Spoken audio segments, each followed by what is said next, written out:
Hello everyone, welcome to Unimonks. मैं हूं आपका फिजिक्स एजुकेटर तारिक अनवर और आज हम लोग पढ़ने जा रहे हैं कैपेसिटर एंड कैपेसिटेंस। तो कैपेसिटर क्या होता है, कैपेसिटेंस क्या होता है, कैसे डिनोट करते हैं, उसके क्या फॉर्मूले हैं एंड उस पर बेस्ड कुछ क्वेश्चंस, डाइलेक्ट्रिक कांस्टेंट भी है हमारे पास। इन सब चीज़ों के बारे में आज हम लोग पढ़ने वाले हैं। तो स्टार्ट करते हैं आज के इस लेक्चर को। तो सबसे पहले हमारे पास कैपेसिटर, तो उसकी एक बार डेफिनेशन देख लेते हैं। कैपेसिटर क्या होता है? कैपेसिटर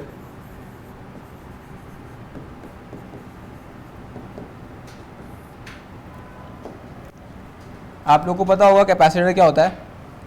जिसको नहीं पता, आप लोगों ने देख भी रखा होगा। क्या होता है, जब भी फ़ैन होता है, फ़ैन के ऊपर, फ़ैन के अंदर ऊपर इतना छोटा सा एक पार्ट होता है, डिवाइस सा होता है। मैं दिखा देता हूँ। ऐसा स्फेरिकल सा बना होता है, वाइट कलर का होता है। कई बार हम लोग उसे कंडेंसर भी बोल देते हैं। कोई भी इलेक्ट्रीशियन है, फ़ैन वगैरह ठीक करता है, उसे कंडेंसर बोल देते हैं या फिर कैपेसिटर बोल देते हैं। तो ये चीज़ होती है कैपेसिटर, ठीक है। और ये होता है आपका सिलेंड्रिकल कैपेसिटर, ठीक है। यहाँ पे हम लोग जो बात करने वाले हैं पैरेलल प्लेट कैपेसिटर की, अच्छे से डिटेल में करेंगे, जस्ट बिकॉज ये हमारे सिलेबस में है। और जो आप लोग देख रहे होते हैं फ़ैन वगैरह में, ये वाला कैपेसिटर होता है जो कि सिलेंड्रिकल कैपेसिटर होता है, ठीक है। तो स्टार्ट करते हैं कैपेसिटर की डेफिनेशन से। अब आप लोगों ने क्योंकि जान लिया है कैपेसिटर कैसा दिखता है और फ़ैन में लगता है कैपेसिटर, तो कैपेसिटर क्या होता है? It is the system of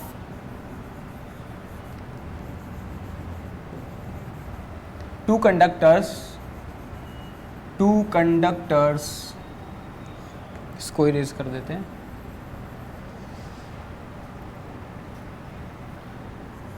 two conductors separated by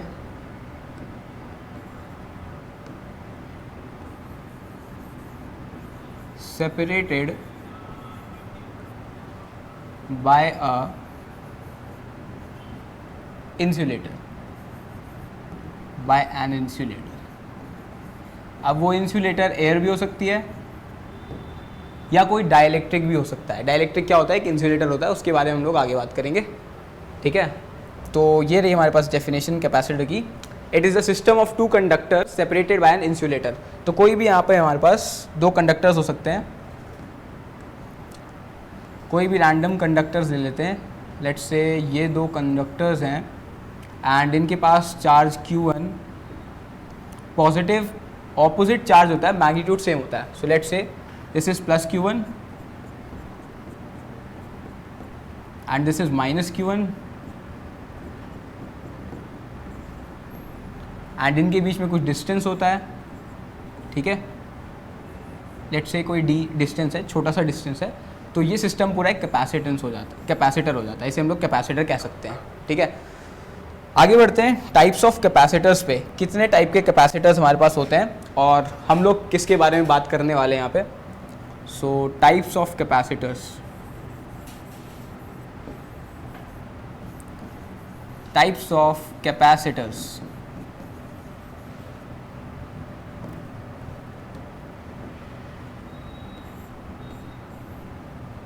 एक तो मैंने आपको अभी बता दिया, that is parallel plate capacitor,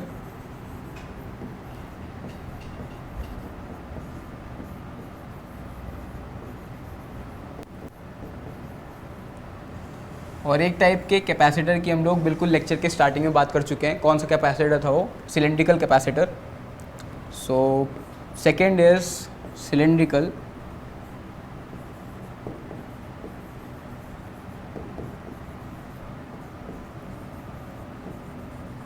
इनके नाम इनके स्ट्रक्चर्स पे पड़े हुए हैं। पैरेलल प्लेट कैपेसिटर में दो पैरेलल प्लेट्स होती हैं, कंडक्टिंग प्लेट्स होती हैं, और उनके बीच का जो डिस्टेंस होता है एक d डिस्टेंस से सेपरेटेड होते हैं। सिमिलरली जो सिलेंड्रिकल कैपेसिटर होता है उसे हम लोग सिलेंड्रिकल इसलिए बोल रहे हैं जस्ट बिकॉज उसका शेप सिलेंडर है यार, ठीक है। तो समझने वाली बात है। जैसे कि मैंने आपको पहले बताया था, सिलेंड्रिकल कैपेसिटर जो हम लोग अभी स्टार्टिंग में देख रहे थे फैन में लगे होते हैं, तो ये एक सिलेंड्रिकल कैपेसिटर है, ठीक है। And third is spherical capacitors. तो एक थर्ड टाइप का कैपेसिटर भी एग्जिस्ट करता है, स्फेरिकल कैपेसिटर, ठीक है। बात समझ में आ गई? ये 3 टाइप्स के कैपेसिटर्स हो गए। अब हमें आगे बढ़ना है, तो हम लोग बात करते हैं अब पैरेलल प्लेट कैपेसिटर्स की। जो कि हमारे सिलेबस में है। सो आ जाते हैं पैरेलल प्लेट कैपेसिटर्स पे।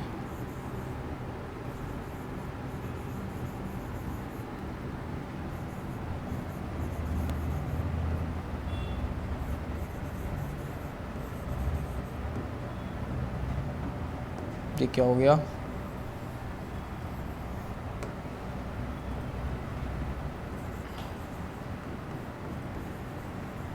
पैरेलल प्लेट कैपेसिटर्स, ठीक है, ये है नेक्स्ट टॉपिक।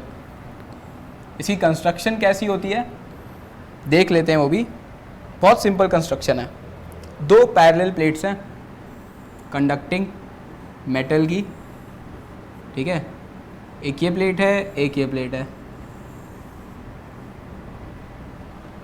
अब इसके हिसाब से हमारे पास तीन रीजन्स डिवाइड हो जाते हैं। Let's say this is region 1, this is region 2 and this is region 3। अभी आगे हम लोग यहाँ पे इलेक्ट्रिक फील्ड और ये सब भी देखेंगे। मेन एक और जो काम है यहाँ पे, हमारे पास चार्जेस भी होते हैं, प्लेट पर चार्जेस होते हैं, इक्वल एंड ऑपोजिट चार्जेस। सो अगर ये प्लस है तो सामने वाला जो प्लेट है उस पर जो चार्जेस होंगे माइनस होंगे, नेगेटिव चार्जेस, ठीक है, और ये सारे चार्जेस इक्वल होंगे। और इसकी सरफेस चार्ज डेंसिटी हम लोग सिग्मा ले लेते हैं। ये प्लस सिग्मा हो जाएगी and this will be minus sigma, ठीक है। अभी यहाँ पे मैं क्या डिस्कस करने वाला हूँ, हम यहाँ पे डिस्कस करने वाले हैं relation between Q and V। Q क्या होता है? चार्ज होता है, एंड V पोटेंशियल होता है। इनके बीच में कुछ रिलेशन है कि नहीं है, ये चेक करते हैं। सबसे पहली बात हमें यहाँ पे चेक करना है कि इलेक्ट्रिक फील्ड का डायरेक्शन यहाँ पे कैसा होगा। प्लस जो भी चार्ज होता है उसके बाहर निकलती है फील्ड लाइंस। बात समझ में आ रही है? कोई भी अगर चार्ज है और वो पॉजिटिव है तो फील्ड लाइंस कहाँ से निकलेंगी? उस चार्ज से बाहर की तरफ निकलेंगी। एंड अगर नेगेटिव चार्ज की बात करें तो फील्ड लाइंस उसकी तरफ आती हैं। सो इस तरीके से कुछ एग्जिस्ट करेगा इलेक्ट्रिक फील्ड, ठीक है। यहाँ से निकल रही होंगी इलेक्ट्रिक फील्ड्स और नेगेटिव चार्ज में एंटर कर रही होंगी। तो इस पूरे रीजन में इस तरीके से इलेक्ट्रिक फील्ड हो जाएगी यहाँ पे, ठीक है। अब हमें एक और चीज़ पता है कि अगर चार्ज ज़्यादा होगा तो इलेक्ट्रिक फील्ड भी स्ट्रांग होगी। इलेक्ट्रिक फील्ड की जो इंटेंसिटी है स्ट्रांग होगी, सिंपल है। इसी तरीके से अगर इलेक्ट्रिक फील्ड से डायरेक्टली प्रोपोर्शनल है चार्ज से, तो सेम इलेक्ट्रिक फील्ड और पोटेंशियल जो है वो भी आपस में डायरेक्टली प्रोपोर्शनल होते हैं। तो इसका क्या मतलब है कि Q is directly proportional to V। इसका सिंपल मैं आपको सिंपल समझा देता हूँ। अगर Q ज़्यादा है, चार्ज हमारे पास ज़्यादा है, तो इलेक्ट्रिक फील्ड इंटेंसिटी ज़्यादा होगी, जिसकी वजह से पोटेंशियल भी ज़्यादा होगा। तो पोटेंशियल और चार्ज के बीच में भी एक डायरेक्टली प्रोपोर्शनल रिलेशन है, ठीक है। अब अगर हम इस प्रोपोर्शनैलिटी साइन को हटाना चाहेंगे तो एक कांस्टेंट आ जाएगा। उस कांस्टेंट को हम लोग बोलते हैं कैपेसिटेंस। ये रहा वो C कांस्टेंट, और इसे हम क्या बोलते हैं? कैपेसिटेंस बोलते हैं, ठीक है। Q is directly proportional to potential. ऐसा क्यों है? क्योंकि Q is also directly proportional to electric field. जितना ज़्यादा चार्ज होगा उतनी ज़्यादा इलेक्ट्रिक फील्ड, उतना ही ज़्यादा पोटेंशियल। तो डायरेक्टली प्रोपोर्शनल है आपस में। अब now what is C? This C is the constant, proportionality constant जो है उसे हम लोग C बोल रहे हैं, एंड इसका नाम होता है capacitance.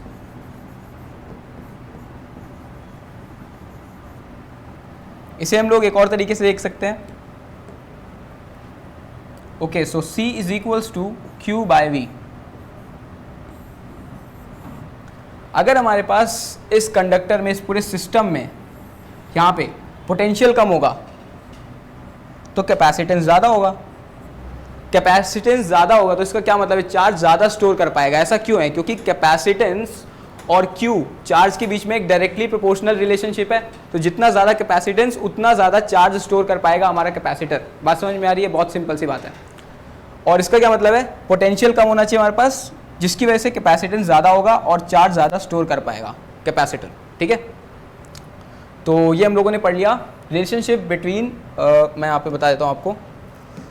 This is relationship between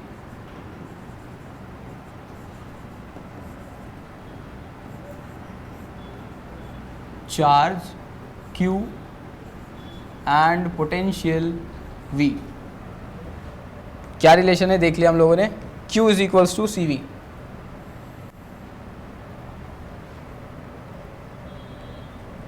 अब नेक्स्ट हम लोग चलते हैं कैपेसिटेंस को हम लोग और कैसे डिफाइन कर सकते हैं, उसका एक और फॉर्मूला क्या हो सकता है, उसे डिराइव करते हैं। ओके, सो उसकी डेरिवेशन के लिए सबसे पहले तो फिर से हम लोग वही सेम कैपेसिटर बना लेते हैं, पैरेलल प्लेट कैपेसिटर, ठीक है।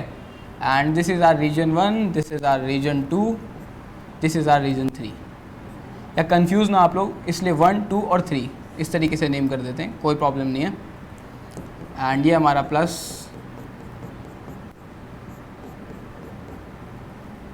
सेम अमाउंट ऑफ चार्जेस यहाँ इस प्लेट पे होंगे negative, and this is plus sigma surface charge density, this will be minus sigma, ये इसकी सरफेस चार्ज डेंसिटी है। अब हमारे पास एक टास्क है, इलेक्ट्रिक फील्ड इन रीजन 1, हमें ये निकालना है। क्या हम निकाल सकते हैं? इस टाइप का सिमिलर क्वेश्चन हम लोगों ने प्रीवियस वीडियोस में किया है। अगर किसी को नहीं पता कि कैसे निकालना है तो आप प्रीवियस वीडियोस जाके देखो, समझ में आ जाएगा। और जिसको पता है कैसे निकालना है तो निकालो और एक बार ट्राई करके देखो। 5 सेकंड है आपके पास, बहुत ईजी क्वेश्चन है, बहुत सिंपल सा, ठीक है। 5 4 3 2 1 स्टार्ट करें। तो यहाँ पे हम लोगों को क्या निकालना है, लेट्स से इस पॉइंट पे इलेक्ट्रिक फील्ड निकालनी है। तो इसका फॉर्मूला ऑलरेडी हमें गिवन होता है, इज इक्वल्स टू, इसकी डेरिवेशन भी हम लोगों ने कर ली है, सिग्मा अपॉन 2 एप्सिलॉन नॉट, जहाँ पे सिग्मा क्या है, सरफेस चार्ज डेंसिटी है। तो पॉजिटिव चार्ज की वजह से इलेक्ट्रिक फील्ड इस डायरेक्शन में होगी, नेगेटिव चार्ज की वजह से इलेक्ट्रिक फील्ड इस डायरेक्शन में होगी, दोनों का मैग्नीट्यूड सेम होगा। कितना होगा? E is equals to sigma upon 2 epsilon naught. Just because ये एक वेक्टर क्वांटिटी है तो डायरेक्शन मैटर करता है। तो इसका क्या मतलब हुआ, E ड्यू टू, यहाँ लिख देता हूँ मैं, E due to plus Q minus E due to minus Q, ये आएगा हमारे पास टोटल इलेक्ट्रिक फील्ड, और जो कि दोनों होंगे sigma upon 2 epsilon naught minus sigma upon 2 epsilon naught, that is equal to 0, ठीक है। तो इस रीजन में, मतलब रीजन 1 में, यहाँ पे इलेक्ट्रिक फील्ड कितनी होगी? 0 होगी। कैसे होगा? अभी हम लोगों ने देख लिया। तो E at 1 is equals to 0। अब E एट 2 निकालें, E एट 2 से पहले 3 निकाल लेते हैं, क्योंकि 3 और 1 का केस सिमिलर है, बहुत सेम से हैं। फिर से यहाँ पे एक पॉइंट ले लेते हैं। तो due to this negative plate, इसकी वजह से इलेक्ट्रिक फील्ड यहाँ होगी एंड पॉजिटिव की वजह से इस साइड होगी, ठीक है। और दोनों के जो उनका मैग्नीट्यूड होगा इलेक्ट्रिक फील्ड का, कितना होगा? Sigma upon 2 epsilon naught minus sigma upon 2 epsilon not, और ये हो जाएगा 0। ये हम लोग क्या निकाल रहे हैं? इलेक्ट्रिक फील्ड एट रीजन 3 निकाल रहे हैं, सॉरी 1 नहीं निकाल रहे, 3 निकाल रहे हैं। तो 0 आ गया। So electric field at region 3 0। कैसे? सेम केस है, जैसे 1 पे था वैसे 2 पे भी है, दोनों इलेक्ट्रिक फील्ड्स ऑपोजिट है, सो उनका जो समेशन करेंगे तो 0 हो जाएगा। अब यहाँ पे थोड़ा सा चेंज आएगा, electric field at region 2। Let suppose इस डिस्टेंस पे हम लोग यहाँ पे निकालना चाहते हैं, ठीक है। तो due to this plus charge Q, this plus charge positive charge plate इस साइड को होगा, जो भी इलेक्ट्रिक फील्ड होगी इस साइड होगी, और due to this negatively charge plate कहाँ पे होगी इलेक्ट्रिक फील्ड? उसका डायरेक्शन भी यहीं पे होगा, इनवर्ड्स इलेक्ट्रिक फील्ड अंदर की तरफ जा रही होगी। तो इसका क्या मतलब है? दोनों ऐड हो जाएंगे, E due to plus E due to minus, ये टोटल इलेक्ट्रिक फील्ड होगी यहाँ पे। तो it will be equal to sigma upon 2 epsilon naught plus sigma upon 2 epsilon naught. यहाँ पे माइनस क्यों नहीं हुआ आपको पता है ना, क्योंकि दोनों की डायरेक्शन सेम है, और वेक्टर क्वांटिटी में सेम डायरेक्शन होने का मतलब ऐड हो जाएंगे। Okay, so it will be equal to sigma upon epsilon naught. तो इलेक्ट्रिक फील्ड इन रीजन 3 और बिटवीन द कैपेसिटर कितना होता है? Sigma upon epsilon not. ये हम लोगों ने देख लिया, ठीक है। अब हम लोग यहाँ से डिराइव करेंगे कैपेसिटेंस का एक और फार्मूला, जो कि होता है C is equals to A E naught by D, E is epsilon naught, ठीक है। तो उसको डिराइव करते हैं। आता कैसे है आज हम लोग इसे देख लेंगे। Okay, so V is equals to E dot D, जहाँ पे D क्या है? D is the distance between these two plates, ठीक है। ये फॉर्मूला कैसे आया? हम लोगों ने ऑलरेडी डिराइव कर रखा है ना, E is equals to my D V minus D V by D R. तो उसी से फॉर्मूला आ गया V is equals to E dot D. अब इलेक्ट्रिक फील्ड हम लोगों ने क्या निकाल रखी है, अभी अभी जस्ट हम लोगों ने इलेक्ट्रिक फील्ड निकाली है। So it is equals to sigma upon epsilon naught dot D and this is V. सिग्मा क्या है, सरफेस चार्ज डेंसिटी है, उसे हम क्या ले सकते हैं, Q बाई ए।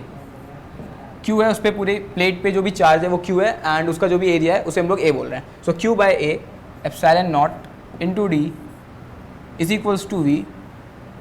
यहाँ से हम लोग क्या लिख सकते हैं, Q by V is equals to A epsilon not by D. इतना समझ में आ रहा है। अब Q बाई वी जस्ट अभी हम लोगों ने क्या प्रूफ किया, it is equals to C. Yes, Q by V is equals to C, समझ में आ रहा है। तो यहाँ पे रिप्लेस कर देंगे C से, और हमें ये पता लग गया कि कैपेसिटेंस जो है किस पे बेस्ड होता है, कंस्ट्रक्शन पे। एरिया ऑफ द प्लेट, उनके बीच में जो डिस्टेंस है उस पे बेस्ड होता है हमारा कैपेसिटेंस, कि एक कैपेसिटर कितना चार्ज कंटेन कर सकता है, ठीक है, कितना चार्ज एक्यूमुलेट कर सकता है अपने अंदर। तो ये हम लोगों ने देख लिया। नेक्स्ट अब आ जाते हैं डाइलेक्ट्रिक पे।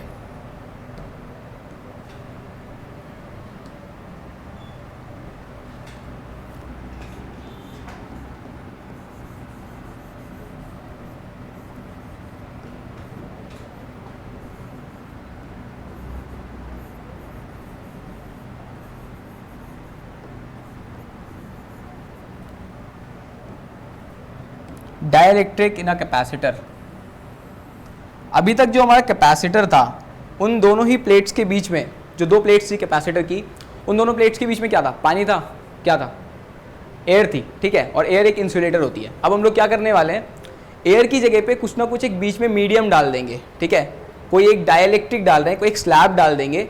उस स्लैब की वजह से कैपेसिटर पे क्या इफेक्ट पड़ेगा, due to that slab, just because वो एक इंसुलेटर होता है और थोड़ा थोड़ा उसमें जो पोलराइज हो जाते हैं उसके मॉलिक्यूल्स, उसकी वजह से जो इलेक्ट्रिक फील्ड इंड्यूस होती है उस स्लैब के अंदर, तो net electric field due to, मैं इसको एक बार दिखा देता हूँ आपको लिख के। लेट सपोज ये हमारा कैपेसिटर है, फिर से पहले तक क्या हो रहा था, एयर थी बीच में।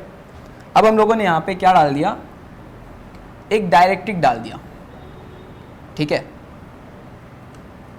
एक डाइलेक्ट्रिक यहाँ पे एंटर कर दिया।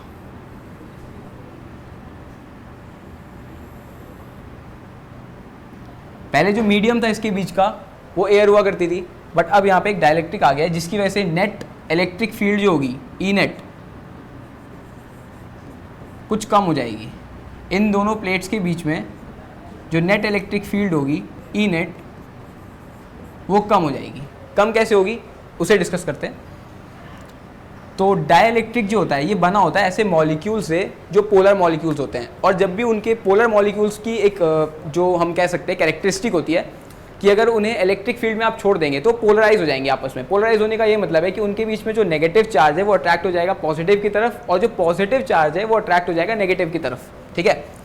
तो लेट से फिर से यहाँ पे हमारे पास पॉजिटिव चार्ज है, ये प्लेट पॉजिटिवली चार्ज है, ठीक है, और ये प्लेट नेगेटिवली चार्ज है। अब इस डाइलेक्ट्रिक के अंदर छोटे छोटे मॉलिक्यूल्स हैं। अब उन मॉलिक्यूल्स में आपस में जब पोलराइजेशन होगा तो नेगेटिव की तरफ पॉजिटिव एटम अट्रैक्ट करेगा, ठीक है, ध्यान से देखना यहाँ पे, और पॉजिटिव प्लेट की तरफ नेगेटिव एटम अट्रैक्ट करेगा, ठीक है। इस तरीके से एक पोलराइजेशन हो जाएगी और ये एटम जो मॉलिक्यूल है वो थोड़ा सा खिंच जाएगा, ठीक है। तो नेगेटिव की तरफ पॉजिटिव है और पॉजिटिव की तरफ नेगेटिव प्लेट है। इस तरीके से पूरे एटम्स अपने आप को अलाइन कर लेंगे, ठीक है। ऐसा क्यों हो रहा है, जस्ट बिकॉज यहाँ पे एक एक्सटर्नल इलेक्ट्रिक फील्ड बन रही है, ई एक्सटर्नल, जो मैंने पहले ही लिख रखा है, ई नेट या ई एक्सटर्नल। तो वो इस डायरेक्शन में, इसकी वजह से जितने भी हमारे मॉलिक्यूल्स हैं यहाँ पे वो अलाइन हो जाएंगे, पोलराइजेशन होगा उनमें, और जो भी उनके आपस में एटम्स हैं जो नेगेटिव है वो पॉजिटिव की तरफ अट्रैक्ट हो जाएगा, जो पॉजिटिव है वो नेगेटिव प्लेट की तरफ अट्रैक्ट हो जाएगा। इस तरीके से माइक्रो लेवल पे ये चीज़ चलती जाएगी, और मैं जल्दी से बना देता हूँ यहाँ पे, पॉजिटिव चार्जेस एक्यूमुलेट हो जाएंगे, ठीक है, पॉजिटिव चार्जेस एक्यूमुलेट होते चले जाएंगे, इधर नेगेटिव चार्जेस एक्यूमुलेट होते चले जाएंगे, बट ये हिल नहीं सकते। क्यों? क्योंकि ये इंसुलेटर है, थोड़ा थोड़ा डिस्प्लेस होंगे, बहुत ही एटॉमिक लेवल पे थोड़ा थोड़ा डिस्प्लेस होंगे, बट ये मूव नहीं कर सकते क्योंकि कंडक्टर्स नहीं है, ये इंसुलेटर्स हैं। अब ड्यू टू दिस आयनाइजेशन यहाँ पे क्या होगा, एक इंटरनल इंड्यूस्ड इलेक्ट्रिक फील्ड यहाँ पे प्रोड्यूस हो जाएगी, जिसे हम लोग बोल रहे हैं ई आई। ठीक है, पॉजिटिव से नेगेटिव की तरफ यहाँ पे ई I induced electric field induce हो जाएगी। ठीक है, ई आई इंटरनल इलेक्ट्रिक फील्ड, कुछ भी बोल सकते हैं। तो ई नेट जो मैं बोल रहा था आपको कि कम हो जाएगा, ई नेट कम कैसे होगा, लेट्स सपोज पहले जो हमारे पास इलेक्ट्रिक फील्ड थी between these parallel plate capacitors, it was E naught, okay, but now after the polarization the E net will become E not minus E induced electric field. कैसे? यहाँ पे एक induced electric field है, वो ऊपर जा रही है, एंड जो ई नॉट जो पहले से हमारे पास एक्सटर्नल इलेक्ट्रिक फील्ड थी वो नीचे आ रहा है, तो ई नॉट माइनस ई इंड्यूस्ड। ठीक है, नेट इलेक्ट्रिक फील्ड ऊपर क्यों नहीं जा रही है? जस्ट बिकॉज ई आई जो है वो इतना स्ट्रॉन्गर नहीं है। E I induced electric field is very less than external electric field या फिर electric field between the capacitor. ठीक है, तो E net is equals to E not minus E I, इसको हम लोग लिख लेते हैं। So E net is equals to E not का मतलब ये हो गया sigma not upon epsilon not. ये मैं कहाँ से लाया फॉर्मूला, पहले हम लोगों ने डिस्कस कर लिया। अगर हम यहाँ पे कोई पॉइंट लेंगे तो इलेक्ट्रिक फील्ड कितनी होगी, जो उसकी सरफेस चार्ज डेंसिटी है divide by epsilon not. So sigma not minus induce वाले की कितनी हो जाएगी, sigma I upon epsilon naught. ठीक है, इतनी बात क्लियर है। अब यहाँ पे जस्ट बिकॉज हमने एक डाइलेक्ट्रिक इंट्रोड्यूस कर दिया तो इसका कुछ डाइलेक्ट्रिक कांस्टेंट भी होता है जिसे हम लोग के बोलते हैं। ठीक है, इसका डाइलेक्ट्रिक कांस्टेंट है के। अलग अलग डाइलेक्ट्रिक्स के, अलग अलग स्लैब्स के अलग अलग डाइलेक्ट्रिक कांस्टेंट होते हैं, एंड इस डाइलेक्ट्रिक स्लैब का कांस्टेंट है के। तो के क्या होता है, सबसे पहले ये देख लेते हैं।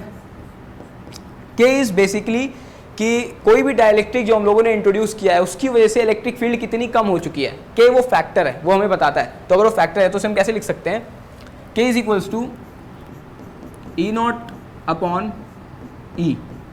ठीक है, ई नेट या ई कुछ भी बोल सकते हैं।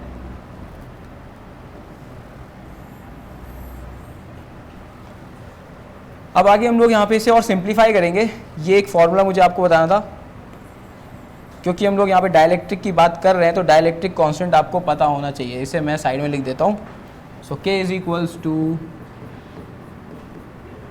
ई नॉट अपॉन ई, इसके प्रोपोर्शनल होता है।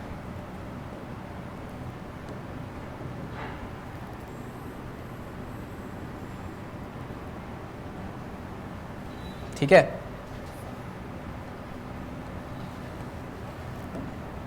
अब आ जाते हैं अपनी डेरिवेशन पे।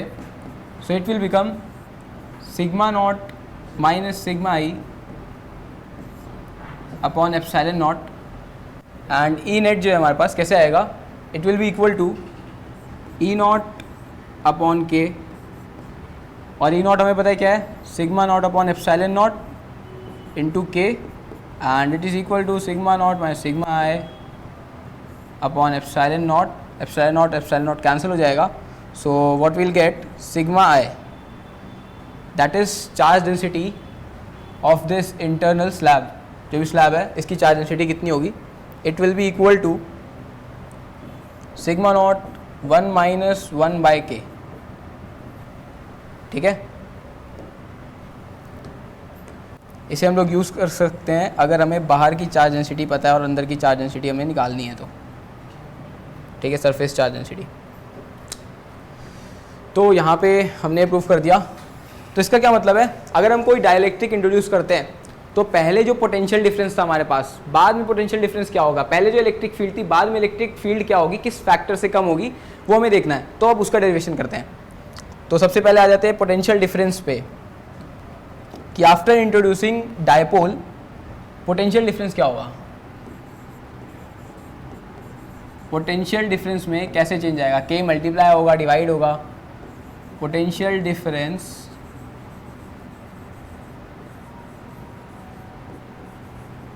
After placing a dielectric.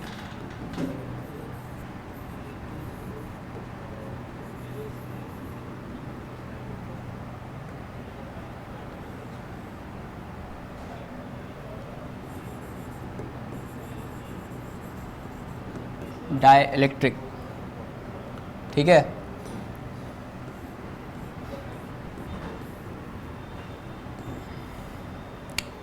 तो अर्लियर अगर हमारे पास पोटेंशियल डिफरेंस V नॉट था, so V naught was equal to E naught into D, जहाँ पे डी है डिस्टेंस बिटवीन द प्लेट्स।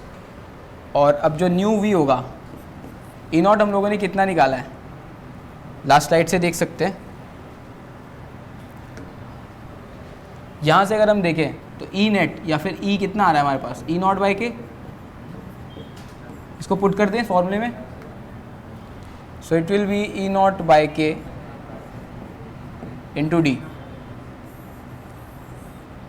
अब this is V naught, K naught, sorry यहाँ पे K नॉट नहीं आएगा, E नॉट आएगा, E naught by K. So this E naught into D is V naught, so V is equals to V naught by K. Potential कैसे change होगा, 1/k के factor से change हो जाएगा।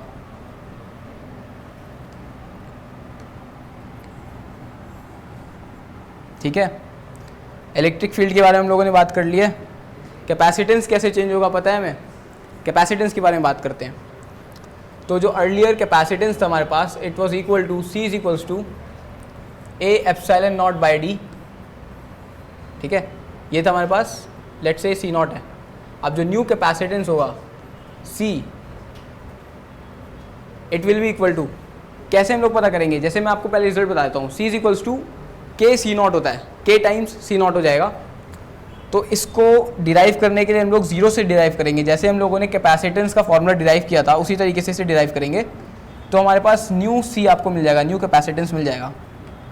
इसे एक बार खुद से करके देखो, जैसे हम लोगों ने पिछली बार C नॉट के लिए डिराइव किया था कैपेसिटेंस के लिए, ये फॉर्मूला जब भी हम लोग लाए थे, उसी तरीके से फिर से जब डाइलेक्ट्रिक इंट्रोड्यूस कर दिया है तो फिर से डिराइव करेंगे, तो डाइलेक्ट्रिक का इंट्रोडक्शन वहाँ पे आ जाएगा, हमें पता लग जाएगा कि अगर डाइलेक्ट्रिक इंट्रोड्यूस करते हैं तो किस फैक्टर से कम हो जाता है C नॉट या फिर बढ़ जाता है। ठीक है, तो उसे खुद से करके देखो एक बार, आपको अच्छे समझ में आ जाएगा।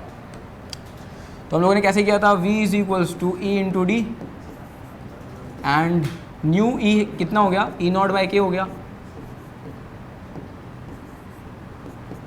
And this is Q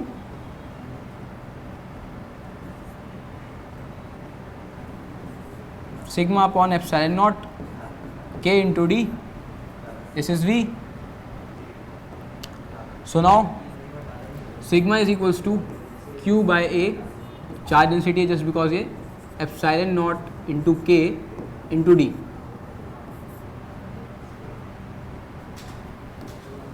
final result लिख देते हैं, Q by V is equals to, Q by V is equals to A E not A epsilon not K into K upon D.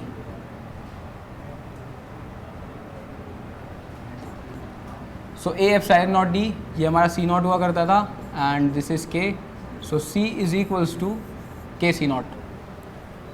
समझ में आ गया। अगर डाइलेक्ट्रिक कांस्टेंट K है तो new capacitance कितना हो जाएगा, जो अर्लियर था उससे मल्टीप्लाई कर देंगे K को, तो न्यू कैपेसिटेंस हमारे पास आ जाएगा। ठीक है, बात सिंपल है।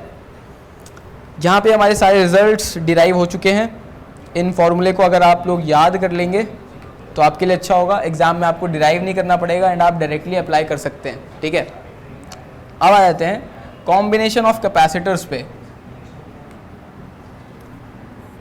Combination of capacitors,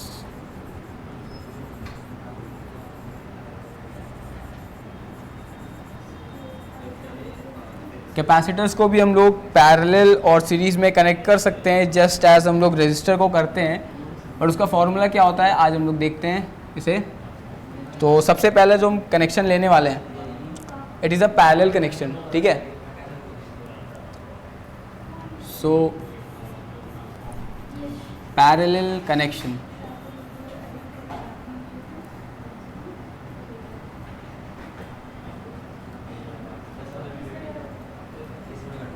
parallel connection.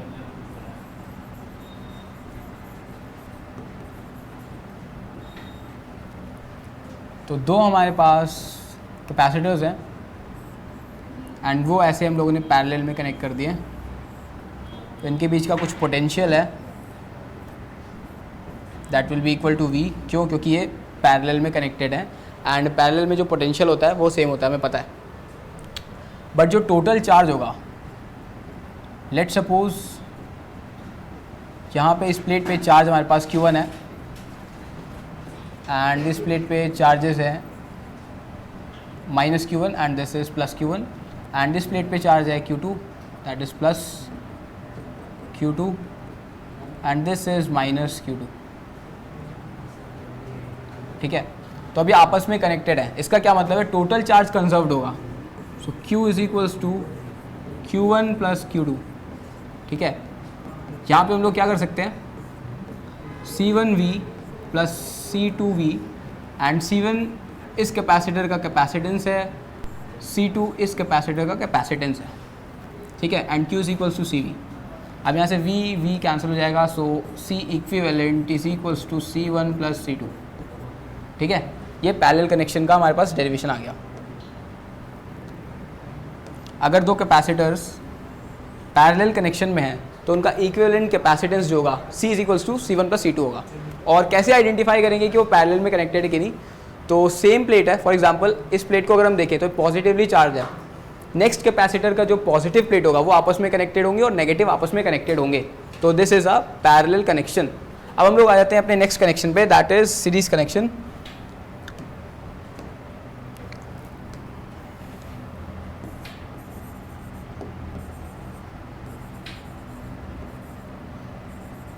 Series connection, कोई भी दो कैपेसिटर्स अगर सीरीज में कनेक्टेड हैं तो उनका इक्विवेलेंट कैपेसिटेंस कितना होगा ये जानते हैं।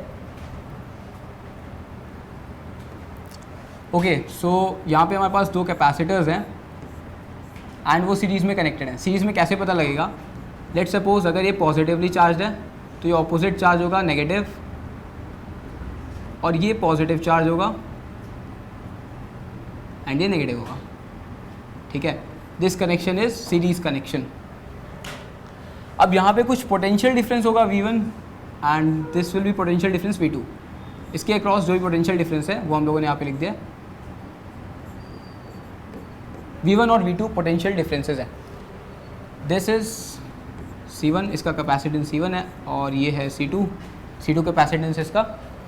अब यहाँ पे जो टोटल पोटेंशियल डिफरेंस होगा उससे हम इसे डिराइव कर सकते हैं। V will be equal to V1 + V2, just because ये सीरीज में कनेक्टेड है तो टोटल पोटेंशियल डिफरेंस जो होगा वो V1 और V2 दोनों का समीशन होगा। ठीक है, जो पोटेंशियल डिफरेंस हमारे पास यहाँ पर है और यहाँ पर है उन दोनों का सम कर देंगे तो टोटल पोटेंशियल डिफरेंस हमारे पास आ जाएगा।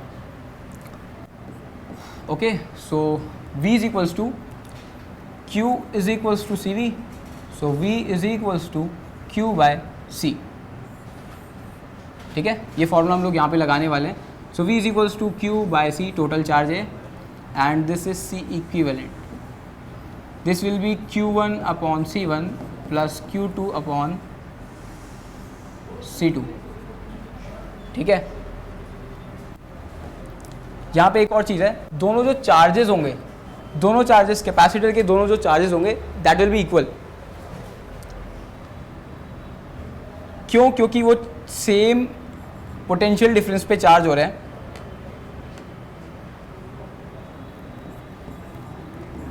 जो चार्जेस होंगे वो इक्वल होंगे। ठीक है, ये गलती नहीं करनी यहाँ पे।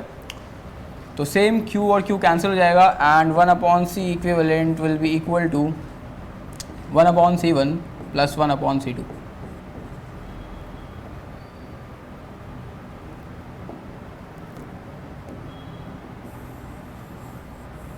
तो सीरीज़ में ठीक ऑपोजिट आ रहा है, जैसा कि एक रेजिस्टर अगर हम लोग सीरीज़ में कनेक्ट करेंगे तो उसका जो R इक्विवेलेंट होता है दैट इज R1 + R2,